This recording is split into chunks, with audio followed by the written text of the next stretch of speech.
And so it begins. Match day 6.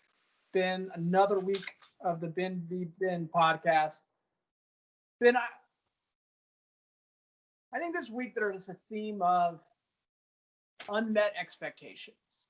You know, I was really excited about this weekend. I looked at the list of matches, and I thought there could be some interesting matches. And, we've been living in this fantasy land of everyone scoring 3 goals, hat tricks galore. We did see one hat trick, but we lived in this new avant-garde scoring system where goals are flying in from everywhere and average players are scoring mini goals.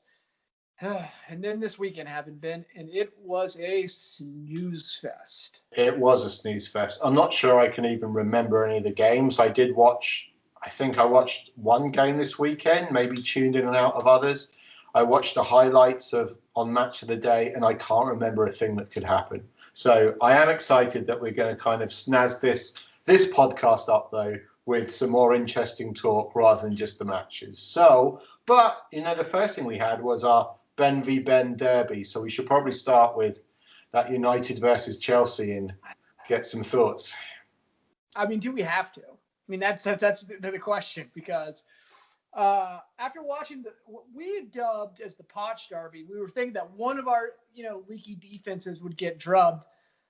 Ben, it was a 0-0 snooze fest where the attackers did not really touch the ball all that much often. It was it's just a snooze fest. This is the type of game when you have your buddies over. Well, you don't really. You have it a little bit when you're trying to spread the gospel of football in America. Yeah. And you bring your buddies, like, guys, Chelsea versus Manchester United. These are two teams. They're going to go at it. It's going to be fun. Goals galore.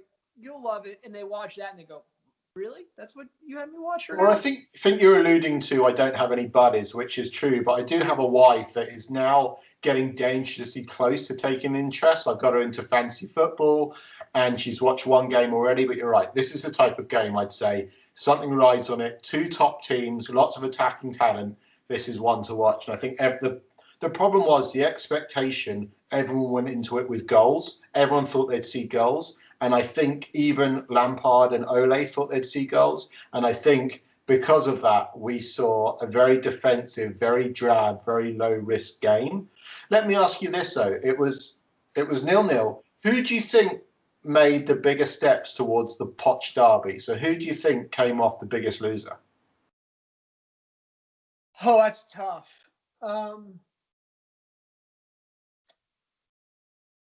I think this is going to be biased. I think if you're coming out of that match, you have to say the person that performed the best was Mendy, the Chelsea goalkeeper, and the fact that he's a competent keeper. If Chelsea can solve that problem, that potential, you kind of expect that Chelsea will be able to score goals just by the talent they have. But if they can solve their leaky backline problem, I'm going to go with Chelsea, and that's maybe a biased answer, but I think that Edouard Mendy having 3 out of 4 clean sheets is something that, there are rumors going about right now that Petr Cech has been training, and before Edouard Mendy came back to the club, that he was by far and away the best keeper. 38-year-old retired keeper was outperforming the world's. So we had to get that solved, and it seems like we may have gotten it solved, and we have enough of the sample size, not a huge sample size, but enough of the sample size to say that he is definitely better than Kepa. Like it's not close. Agreed. He even had with Kepa, there's always these warning shots. There was the Mendy back pass. I don't know if you remember it. Oh, I do. I want to talk about that. Yeah. I thought this is so good. If it got in, it would have been Kepa 2.0. Well, Kepa has some of those things in matches where they're like a close call, but that always is the harbinger of doom, right? Like he doesn't have a close call and shakes it off. Like he has a close call saying within 15 or 20 minutes, there's going to be a catastrophe, right? Like he lets things snowball. So I'm going to say that who won, I guess if the loser of the match is the winner of the Podge Derby, I think it's probably United, but I don't know. What's your opinion? I think your goalkeeper was probably man of the match. I do think it was two teams that were thinking that it was easy to score goals and they would win on a good defense. I wish they'd taken more chances. I think United maybe came out slightly with a bit more credit. I don't know why, but I think Lampard can argue like this, and this is a clean sheet. This is what we need to get right. We did a good job, but I do think it was a very unadventurous moves from both sides. I would like to talk about Daniel James's probably the worst person on the field, and I'm not sure he should start for United again. At least this season, he's desperately not good enough to play. So much of his running is trying to hit you on the break. Now he gets to run at defence, and he'd lose it every time. It was a frustrating thing to see. We looked disjointed between defence and attack, big holes in midfield. It was just overall, I think no one can really come out with much credit. But unfortunately, one of those results that doesn't speed up anyone's performance. It doesn't get us any close to hiring Poch and changing the day. Yeah, I mean, I had it written down. Curious Ole lineup. Yeah, it was just a curious lineup. But as a non-Manchester United fan, didn't seem like the big boys came out to play. I know Martial was suspended, but I'll tell you what, McTominay is a butcher. He is a butcher on the field. Like, he would have fit in the days of like 1980s terrace football. That guy is a person from a different era.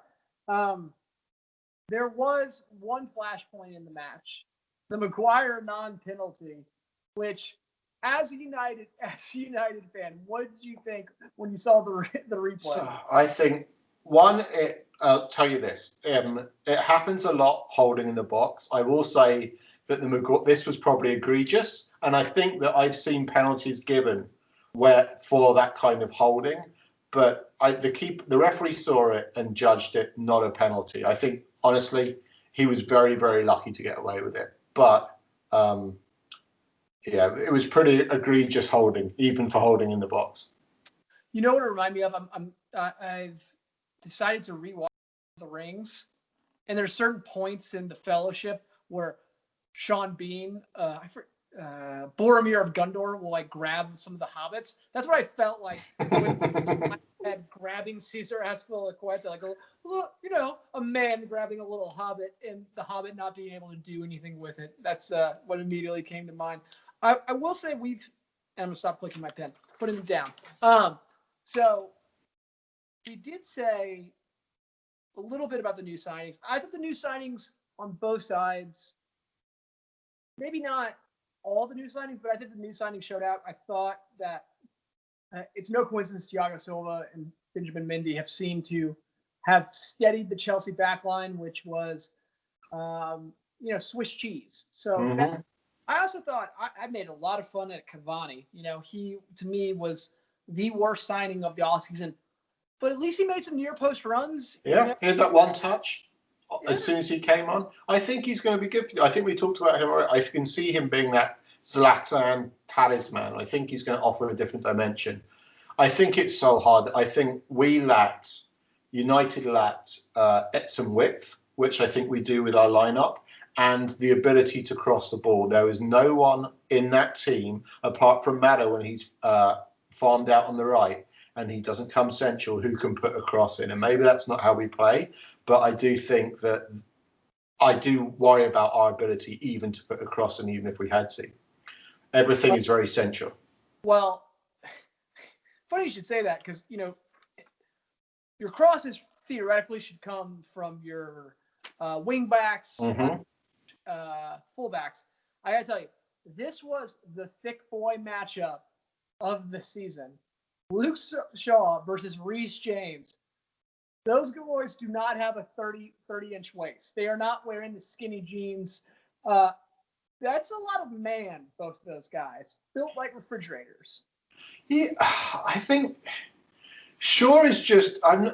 James maybe he's got, but like Hazard. But I think Shaw always looks a bit tubby, and I think those players are always, they just don't have a athlete body or maybe a ripped body. But Shaw is tubby versus thick. I think he's like he could be in a pub football team. And you'd be like, I get it. That makes sense. Yeah, I mean, he'd be the type of person where I think most professional football players that came to America, most people wouldn't think that they're professional athletes because it's a different body shape than what Americans are used. None of them are very tall, not very muscular. Like a baseball player is still usually pretty decently tall, right? Like so, but I think that Luke Shaw would be people like, no way, there is no way. You look like you're the guy who rides the like you need to hop on the Peloton and like crank out a few classes, right? Not a world class athlete. If you had to look like James, which body type would you like, James or Shaw? They're both thick boys. No one's picking Luke Shaw. No. I mean, James is a thick boy, but I think like he's like, I always say he's jacked. He's not jacked, but I imagine he's quite muscular underneath. But he's what's up? A lot of girls say that their ideal athlete body type is a soccer player.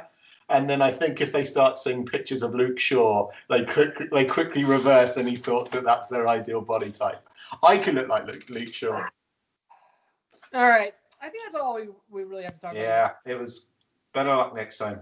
The curse of the Ben v. Ben Derby. Hopefully next time we get a little thing. I will say, last thing, they closed down really well, Chelsea. They were, like they did in the FA Cup semi-final. There were good periods of pressure closing down, and United played out quite well.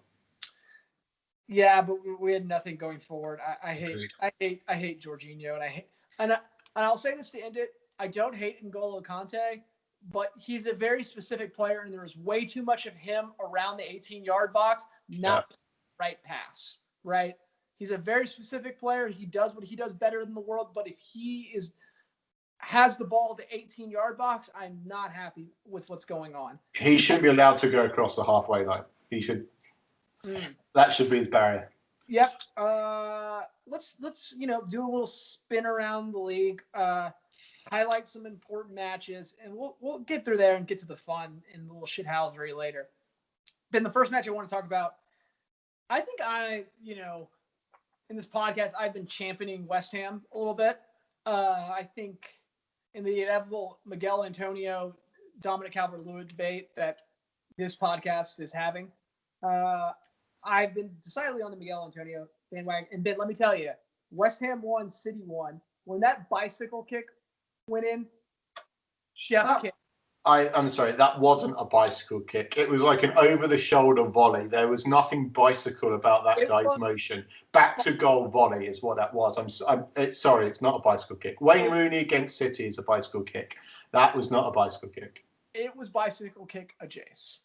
It was West Ham bicycle kick. Yeah, but it's Miguel Antonio. Okay, like that is an incredible goal. That's a bicycle kick for Antonio. He bodied the defender and then bicycle kick a Jace goal. It was fine.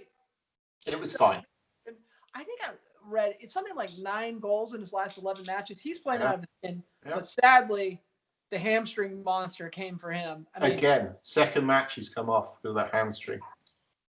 So hopefully he gets better. Ben, I don't know why this really piqued my interest, but Guerrero's been out of the side a little bit. I don't know if he came back this match or last match. I know he'd been out of the side for a little bit, but I really fixated on it. I don't know if you remember the last World Cup. There was a lot of bleaching of hair. I think it's probably the most recognizable bleaching of hair. There was so much bleaching of hair, I was wondering maybe I should bleach my hair. Do you remember when Romania in solidarity they all bleached their hair apart from one? That was a few World Cups ago, that was '98 World Cup. Yeah. Yeah, that's quite a long time. Don't see it much. No, you don't see it. You don't see it much, except for that last World Cup. And it seems like Aguero is the last one holding on to that style. Bleaching the hair comes in and out of fashion. I've been alive long enough to see that it comes in and out of fashion. I think he's just holding on to the next time it comes back into fashion. Apparently, kind of painful. I don't know. Have you ever bleached your hair? I've done it myself, and I've done it terribly, and I've done every mistake under the sun. Yes. I would not recommend doing it yourself. It's terrible. Who else has got really bad bleached hair? We just talked about him, Reece James. He's got perfect little dreadlock. this horrible grown out bleach. It's the worst. I think it's worse than Aguero's. It's the worst. He just did it. That little thick boy was spreading his wings. I hate it. I hate it. So I think Aguero's is fine. I love a little bit of punk going against the tide. Aguero's looks good. He's always got a stylish haircut, handsome boy. But Reece James, just his hair looks terrible. Wow. It's really easy to find him on the pitch, so I kind of enjoy it. Yeah, like he's got body, and his bleach hair flapping around. I kind of like it. It's like a sonar for me. I think it's like the coloured boot rule. You can only wear brightly coloured boots if you're good and you can back it up. You can only have bright bleach blonde hair if you're good and you can back it up. Whenever I think about color, that rule you just talked about, I think about Nicholas Bittner when he used to wear his pink boots. The world's greatest player, according to Nicholas Bittner, is Nicholas Bittner. Yeah, and bleached hair. Yep. Oh yeah, we really hit the double on that one. Okay, West Ham City, great result for West Ham. More craziness across the table. Not much else to say on that. A more exciting game. Villa 0, Leeds 3. Then I think in watching this match, and immediately I kind of floated in and out and really delved deep into it later in the highlights. I think Aston Villa was a little unlucky to get beat 3-0, but I kind of have a question for you. And I want to explain it before you give your answer. Is Patrick Bamford kind of the modern striker in the sense that he does everything that you need to do in this high pressing system, right? Like runs his butt off, can play, like is technically proficient, tactically proficient. Now, he isn't Didier Drogba. He isn't, trying to think of a United kind of back to goal. I mean, Drogba could play a little bit better, but he wouldn't have played like in a Jurgen Klopp. I'm not saying that Patrick Bamford's going to go to Liverpool, but he is sort of, the number 9 needs to do a lot more these days from a defensive. He is not a passenger in the defense, right? And it struck me is that like the NBA went through the revolution of, centers are no longer in the NBA as much because everyone needs to be able to shoot a 3. I feel like that with number 9s, like Emil Heskey would not be playing for Leeds because he can't press. Not all these teams can't press. So I started to think is Patrick Bamford being a successful Premier League player, kind of like the harbinger of a new version striker. I think he's. I think everyone's opinion changed of him this weekend. I think everyone can say he works hard. He fits into the system. He has that confidence. He can press. He's exactly what Bielsa wants. I think what they didn't see was a technical ability from him that's been missing for so long. The ability, he scored 3 really, really interesting goals. And I liked his one from outside the box that he hit in the top corner. But the one that was most technical, I think, was the third, where he with players round him, kind of shifted his body and hit it across goal. I don't think people knew he had that in him. And I think he got a lot of respect this weekend. And it was probably the best game of the weekend. And I think Bamford surprised everyone. Let's see if he can do it consistently. I think that's always been the big question about him is, can you do it consistently? I think he's got the confidence now and obviously the technical ability. So hopefully the world's his oyster. I will say, though, there's always that kind of the Premiership, as soon as you become good, like Ollie Watkins, people think, oh, this is something we have to pay attention to. Maybe you'll be marked out the game. Maybe they'll put a defender on you. And I think that you can get away with a lot being undervalued. And I think people are maybe not given the freedom or the space that they have been. So I think things are going to get harder for him, but hopefully he can still rise to that pressure because I think he had a great game. He's got some technical ability as well. Yeah, I was going to query you, what was your favorite goal? You're going with the second. I was going with the third. I think the second took a bit of a deflection, but it was funny because the match commentator, Bamford has this, reputation of being wasteful, especially from last year. If you look at the conversion rates in the championship, and the commentator was being so harsh on him in the first half, like so harsh on him. He missed a chance. I think Jack Harrison played a ball on a break that was like a really great counterattack. And he didn't play it with his left foot. He played it with his right foot. And really, aggressively talking about how bad of a decision that was. I felt like it was unwarranted, but I think that's where reputation comes in. I think with Leeds, the last question I have with Leeds is, I saw midfield runners throughout that entire game. The first goal was because two midfield runners made great gut-busting runs. I wonder in this compressed season, can Leeds keep their fitness? It's a thing, the Leeds, the Bielsa fall off. I wonder if we get that sooner this year with more compressed fixtures. Yeah, so it's going to be really, it's going to depend. It's going to depend what other cup how long they stay in a cup. They're not in Europe, how long they go in Europa, how long they go in the FA Cup. And I think they could. But then what's success for them? They're going to finish what? Mid-table? Or maybe are they going to go for Europe? Or should they just bet everything on, they know they're going to stay up. Should they go on a cup run? Should they try and get as deep in the Carabao Cup as possible? What's good for them? Are they out of that Carabao Cup? They might be. I don't know. We've had one round, haven't we? Yeah, I think maybe we have, and they got knocked out. I think they might have gone out, but I guess the answer is yes. I do. I think that without European football, without cup distractions, I think they can probably. It's only 38 games. They can keep it up. All right. Okay.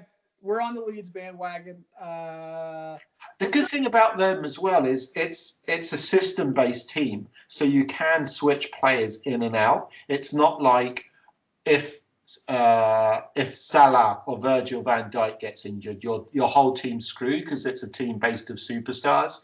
Although Liverpool have a really good system as well, but I do think you can switch people in and out of that Leeds team and still get similar results just because everyone knows their position and knows how to work hard. So I think they can rotate and still be successful, which isn't necessarily true of a lot of teams. Okay. Agreed. Let's quickly buzz through these next two matches. Southampton 2, Everton 0. We had James Ward-Prowse with a nice World War II bomber pilot opening goal. I guess I want to go directly to the red card. Did you think it was a red card? Yeah. I think it was a stone cold 3-game suspension. That looked awful to me. I agree. It was awful. Do you hear it got just reduced to 1 on appeal? No. So apparently it's reduced to 1. I could, even if it was an accident, which it could, I don't know. I don't think it was an accident. I think he chased him on his heels and let his feet bring him down. And maybe he didn't expect it to be as nasty as it ended up, but I think he tried to chase him down and bring him down on his heels on purpose. I agree. It was a stone cold red. And I think it should be 3 games for violent conduct.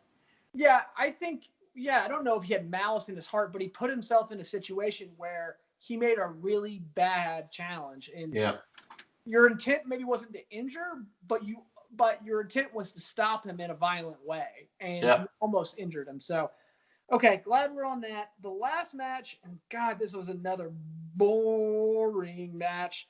Arsenal 0, Leicester 1. Really a smash and grab 101 by Leicester. Really didn't do much in the game. I think they scored in the 80th minute. Vardy came on, and Vardy just tortures. I didn't know that he tortures Arsenal so bad. I know Vardy tortures Man City, but he almost has as good of a scoring record against Arsenal. But I thought Arsenal was unlucky not to score a goal in the first half. They got punished in the second half.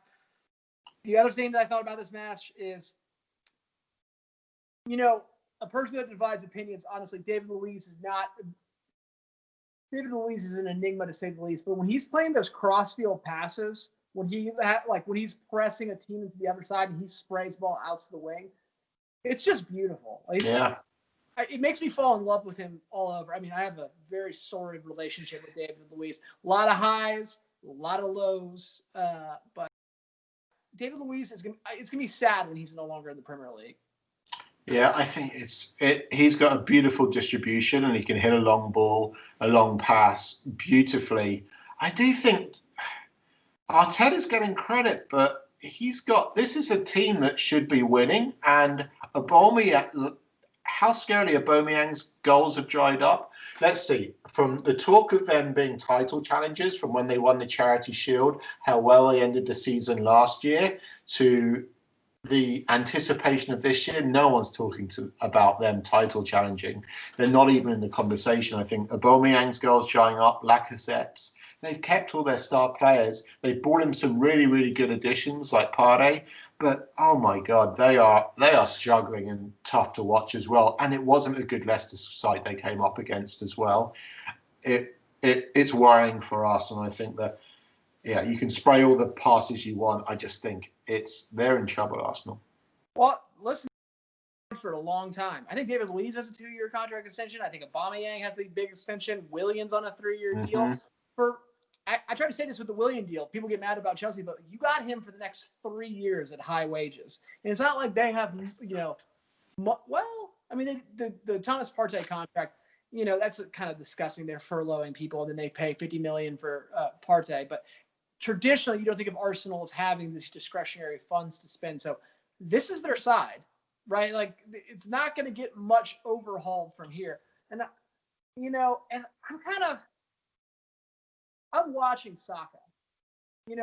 I think like he's young, so people like give him a lot of leeway. But he has the past 2 weeks he has missed a bunch of chances to put it wide to score goals, and I'm just not sold on Saka as being Arsenal's next generation young hope. So we'll see. I don't think Arsenal have ever made the mistake of signing a player to a long-term contract and it not working out. So what can go wrong with with Willian and Luiz? They've never been burnt by this before, have they? Luiz, I can't think of anyone. Aubameyang, yeah. As Ozil sits there, not even registered for the team. Yeah, I had to try to describe to my friends the Ozil situation because one of my friends I'm in some very weird text chats, and somehow my conservative friends were talking about China and Ozil's getting benched because of his relationship with China, and I had to try to explain to them the concept of number 10 fading out and his skill set. It was a very weird conversation to try to explain. But yeah, Ozil, I love watching it. I love his passes, but and he's just dunking on the Arsenal board all the time on Twitter, which is hilarious. So, and his charity work is getting reported everywhere as well. So it's a real thumb in the eye for those guys. It's that's what you get. Lesson learned. Yeah, and he's not even in the Europa League. Was he not in the Europa League squad? He wasn't registered. He wasn't in the Premier yet, at least till he's not in the Premier registered players till at least January when you can start re-registering. Yeah, so no Premiership for him till January. He's paid I think he's probably the top earner besides Aubameyang at the club. Too. Yep, he is. It's bad. Ben, let's have a little bit. Actually, let's quickly wrap this up and then we'll go to the fun. Ben, who won this week for you? For me, the winner was Bamford, and I think he's your winner as well, right? Yep, we are lockstep on that. Patrick Bamford is the winner. Premiership hat trick. Gotta love it.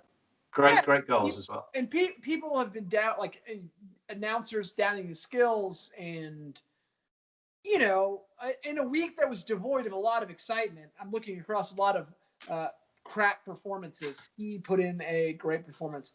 Ben, building on that, I'm gonna say who lost the week. I'm gonna say entertainment because that was boring. I've put down. I think it's a second week running. Timo Werner again lost a week. What a fraud! Had as many touches in the box as he's got goals in the Premiership, which is 2 maybe. I just think he's probably sitting there thinking, I wish I never signed for Chelsea. I wish I was at Liverpool. It's just not working out for him for Chelsea. And I'd probably like to see him sold as soon as possible. I mean, you're coming in hot there, Ben. It's not the week for me to combat that. So I will take a hot take. I will put it in a jar. And then hopefully later I'll release it and let it burn you again. But he's a fraud. Okay. Speaking of people that are not frauds, Ben. So we didn't love this week, and we didn't want to talk all that much about the matches because they weren't all that great. I don't know, Ben. Have you looked at the table? It looks crazy. I mean, it's craziness across the table. Top, Manchester United, Chelsea, Arsenal. The traditional top 6, it's spread across the table right now. None of these sides are performing at a top performance. So I thought about a thought exercise that if you'll indulge me in, is for each of the top 6 sides, all have glaring weaknesses. If we could reach back into the past, maybe the recent past, and pluck one player to put into that side, who would we pluck in? And Ben, we kind of worked on this before side. So we've gone through the top 6. Each of us will talk about a player who we want to put in for better or for worse. And we'll start in alphabetical order. Ben, for the Gunners, for the Arse, who would you put into their side? So I've been thinking about this, and I think, are we talking about, position for position, this would be a better player and this would really make a significant difference to their team? Or is it that person who's going to bring the chemistry together, just unlock the potential of that team? So a lot of mine are around unlocking the potential, because the best player I think ever to play for Arsenal was Thierry Henry, but I'm not sure that you need him in this game. I'm not sure that he's really. You've got Aubameyang, a Lacazette. I think you can get away with not bringing Thierry in, although he's probably my favourite Arsenal player of all time and probably the best player. So with that said, I would bring in Dennis Bergkamp. I would bring in an inspirational striker. I would bring in someone who can link up play, kind of help with the creativity, and maybe be that feeder for a Lacazette or Aubameyang. I think he would be a great provider and bring some much needed skill and flamboyance and creativity to that team. I think we're in the same mind. I think most of my picks, bar 1 or 2, are trying to fix critical problems in the team where I think are deficient. Mm-hmm. Yeah. Not just picking their best player ever. For the Arsenal, I mean, Xhaka and Ceballos in the midfield. Come on now, like that's not gonna win you the league. I went with, I'm sort of biased because I saw him at Chelsea and I saw what he can do in his later years. But Cesc Fabregas is a midfield maestro. I mean, he played at Arsenal when he was like 16.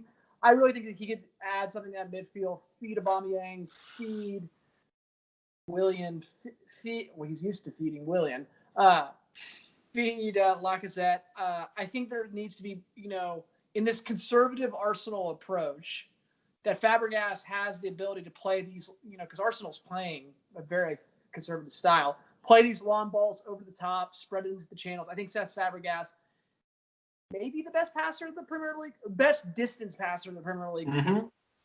So I would put Fabregas onto Arsenal. So Ben, let's talk about Chelsea.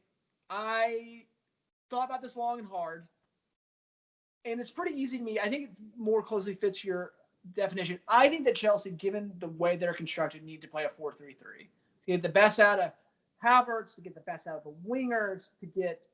Frankly, I think the 4-3-3 is the best system in soccer, anyways. And the engine that would make that 4-3-3 hum, a true holding defensive midfielder. They named a position after him, Ben. It's the Mac. Mm-hmm. I'm going to pick Claude Makelele and drop him in the side right there as the number 6 to clean for the defense. So I saw that, and I think we're on the same lines as that's what they're missing. They're missing someone to kind of a holding midfielder. I think you've got Conte.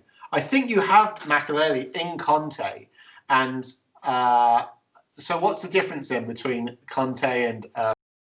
Because Conte likes to hunt up the field, right? Like he really likes to hunt up the field. So a lot of managers have played him in a forward midfield role because he likes to hunt. Now, when Conte was at his best, he was next to Matic, who does not like to move upfield. He likes to sit behind.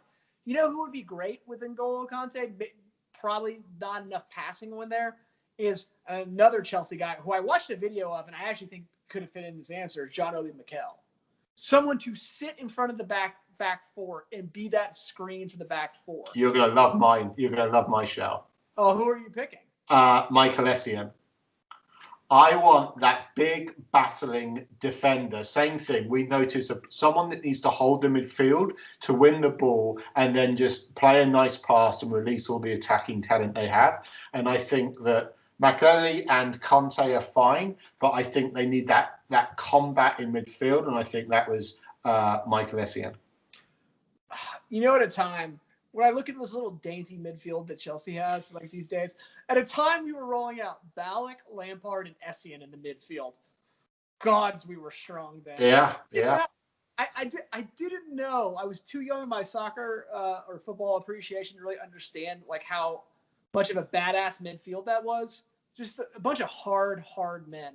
Even Lampard. I mean, like, say what you want to say about Lampard. I know he scores a lot of goals, but Lampard would do everything on the pitch, right? So can I persuade you to take Essien, or are you going to stick with Makelele? no, I'm gonna stick with Makelele. Okay. I think we need a 6.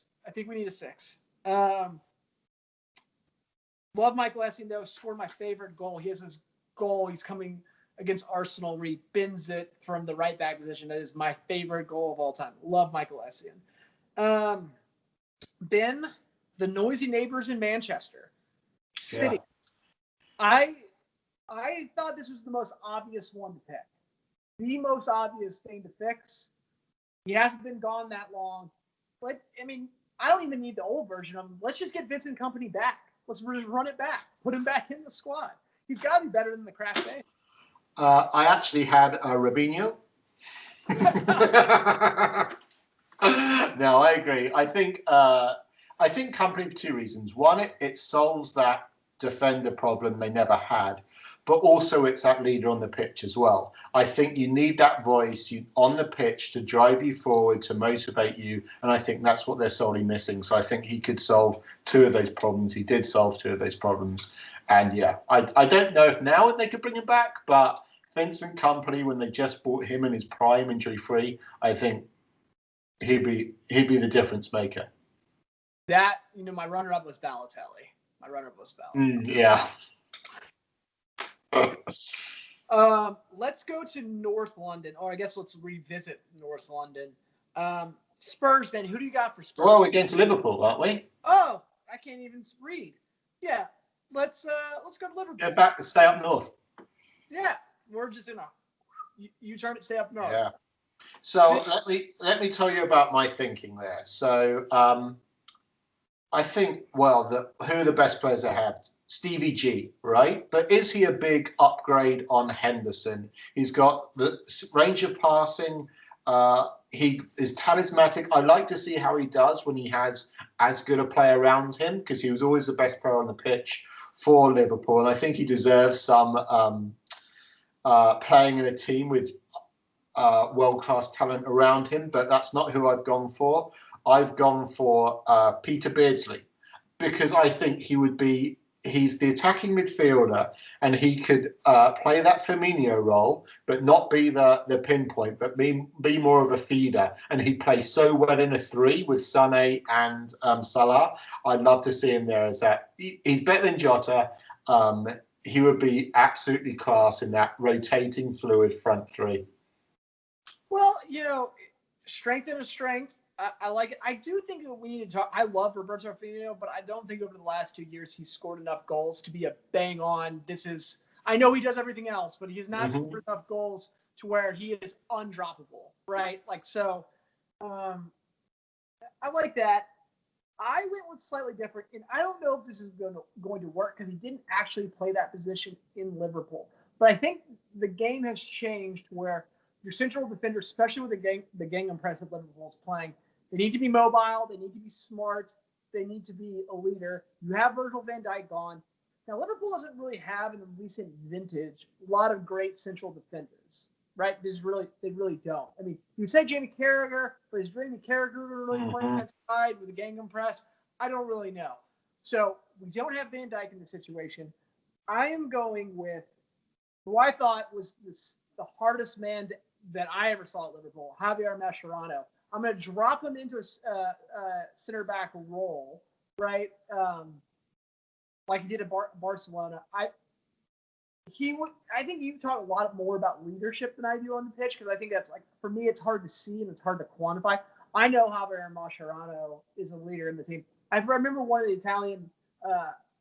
the Argentine national managers has the famous quote, and he's like, they were asking him, who are you going to pick around the World Cup? He goes, Well, it's gonna be Messi, Mascherano, and some other guys.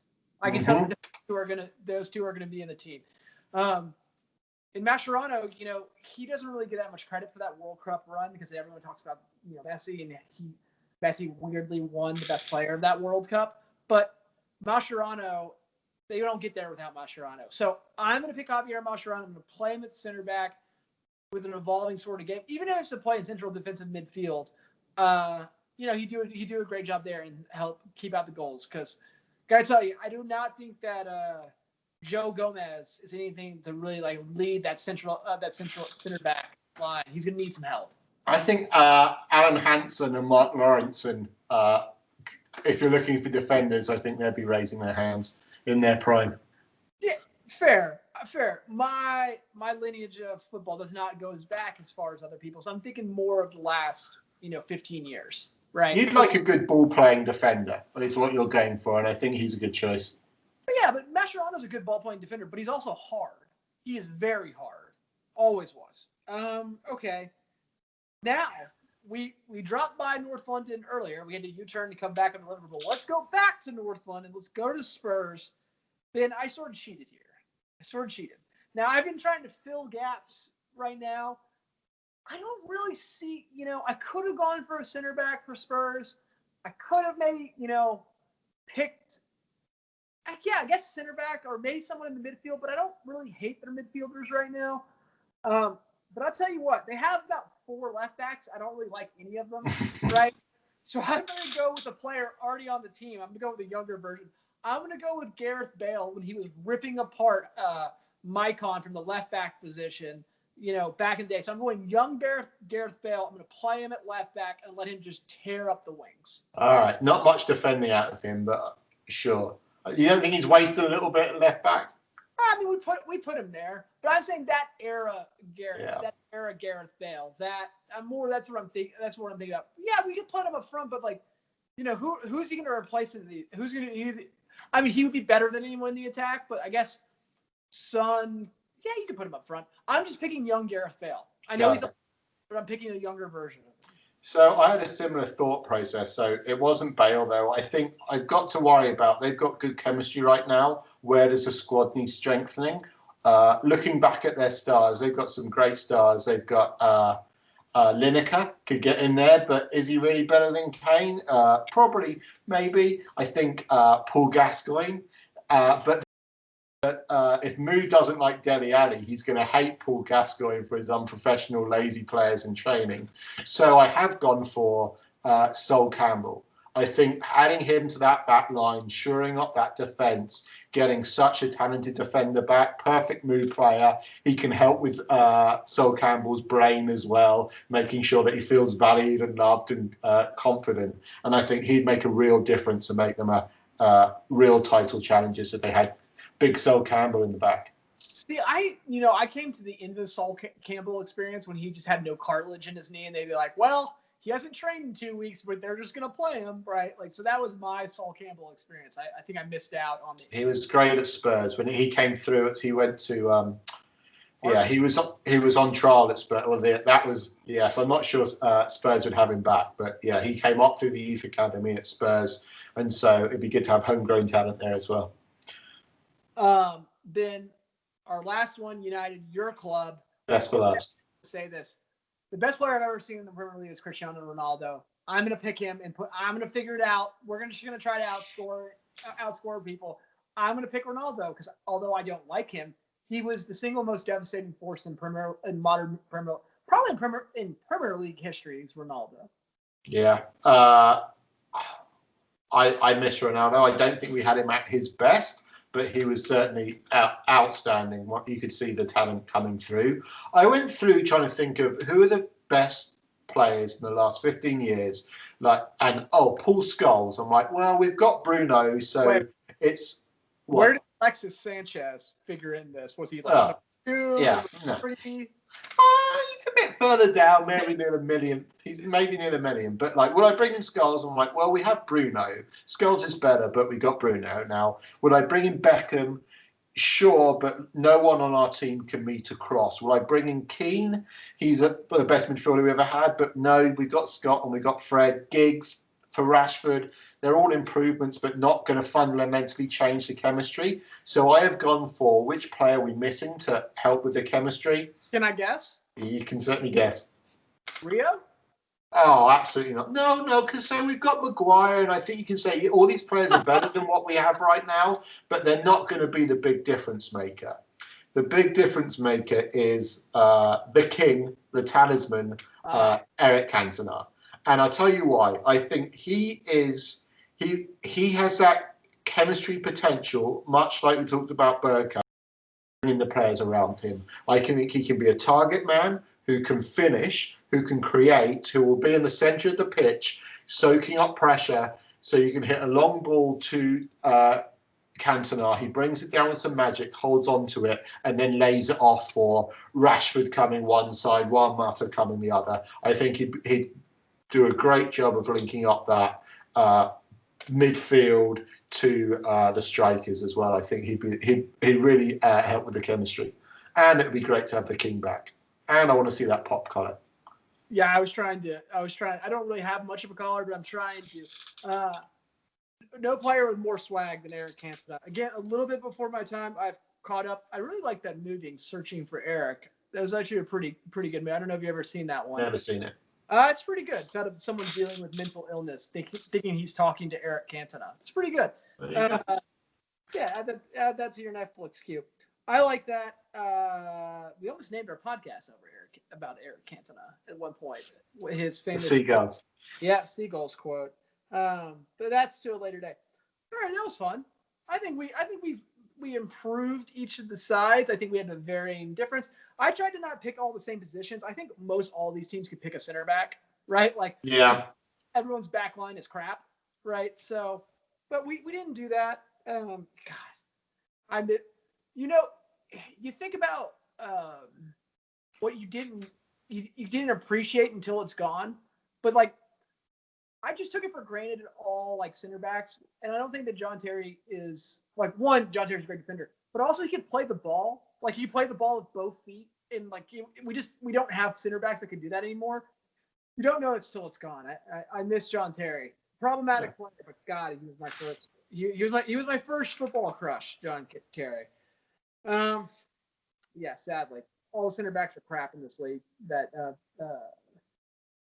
Virgil van Dijk's hurt. Anyways, been kind of now in the last bit of the podcast, we do talk about the look forward to the next matches. I tried to change it a little bit.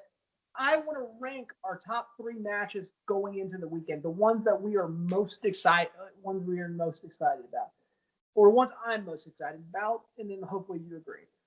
In the number 3 position, Ben, and I wouldn't have said this beginning of the season, I have picked Liverpool v. West Ham. West Ham playing very well. I hope Miguel Antonio is all right. But, yeah, how is Liverpool going to do against a side that's playing really well together? Yeah. West Ham seems, of the sides in the Premier League, I think they're playing the best as a cohesive unit. Yeah, this game has goals. I just saw that Fabinho went off injured tonight in his European game, so they've got real centre-back problems.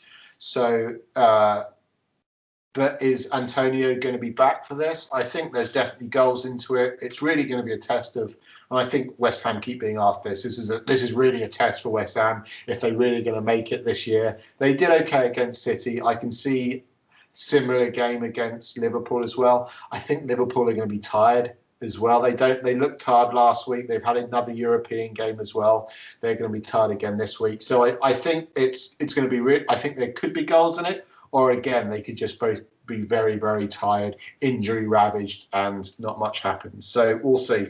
But yeah, I'll probably will watch this one. In the second position, the neutral favorite Leeds versus Leicester. I just watch Leeds whenever I can because they're really fun to watch. Leicester's been really hit and miss this season. Mm-hmm. They've had some great performances, the City performance, also some really crappy performances. That Arsenal game was a boring match. But I'm hoping that Leeds can bring the best out of them. I'm hoping a healthy Jamie Vardy will be there. Yeah, Ben, what do you think about Leeds versus Leicester? It's going to be so. If Brendan Rodgers, who thinks he's a tactical genius, is going to come up with a plan for Leeds, I could see Leeds ripping Leicester open. I really can. They've got that soft midfield centre. They're going to get overloaded. I think Vardy's probably going to come off the bench again. I can see them getting absolutely taken apart by Leeds. Do you think that, like, the managers? I don't know. I guess in post-COVID, or a COVID world, the managers, previously the managers would yuck it up in the match before the match, handshakes, whatever. Do you think that Brendan Rodgers would go over to Bielsa and he's like, "Hey, tactical genius, yeah, absolutely." Do you think he sees himself the way that people talk about Bielsa? Is that yeah.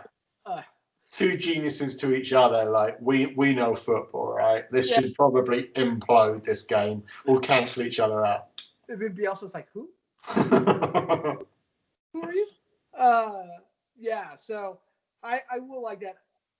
I do think Brendan Rodgers is a really good manager, but he is a lot to take with his self-ego. And then Ben, the number one match, maybe not based on recent results, but the history, the age of Sir Alex Ferguson, Arsene Wenger. United Arsenal was the match for many years. Probably the two of the three most supported fan bases in the world. Arsene Wenger's been making the rounds, right? Like recently, a lot of podcasts. I think recently, I don't know if it's a book but he's been available. He's writing a book. So he's got a book coming out. He's published his memoirs and he's going around touting those. Yeah. So he's been available. I miss Arsene so much. He's quality. Yeah, he's so quality. I remember a story. I think it was back in the day. It's interesting what he says about Tony Adams and helping him off alcohol and helping him get clean and changing the drinking culture. But I remember back in the day, someone saying, I can't remember who it was, but how he's just this matriarchal figure or patriarchal figure where you could go and ask him anything. So it would be like, hey, Arsene, like, I'm getting these patio doors installed, any advice? And he'd be like, yes, you've got to think about so and so and so. And like, he knew everything about everything. You could come to him and ask him any subjects in the world and he'd be an expert in it. So I think just that all-round knowledge and genius and patriarchal, I think I really miss that. And I do miss his fire he had with Ferguson as well. Yeah, Ben, I think you win the award for the first person to use patriarchal in a positive connotation in 2020. I knew what you meant. I agree. I miss him, but no, it still should be. Hopefully, I think both teams need a result. I mean, the table's so screwed up. Maybe they don't need a result. Yeah. No one's pulling away with this thing right now. But yeah, I mean, based on tradition alone, it's got to be the match. It's not Vieira and Cantona anymore, right? Like it's a different cast of characters, but it will always invoke those emotions of games gone by. Yeah, I think it's kind of sad to watch. Like, people would be excited about this. I don't think anyone's really like, oh, I can't wait to watch this game. I'm not excited by it, but you're right. The history probably says that interesting stuff will happen, but they're not where they used to be. I don't know. I think this game is going to be decent or it's going to be absolutely terrible. I think it's going to be absolutely terrible again. Well, let's hope not, Ben, because I can't deal with many more weeks. You're going to test my creativity of coming up with different segments for us to be entertained with. But Ben, let's not control ourselves. The weekend will play out. The games will be played. The goals will be scored. The storylines will be written. The podcasts will be recorded. We will be here next week to tell our side of the story. So yes, Ben, we will. So, Ben, thanks for the podcast, and I'll see you here next week. All right. Bye-bye. Later.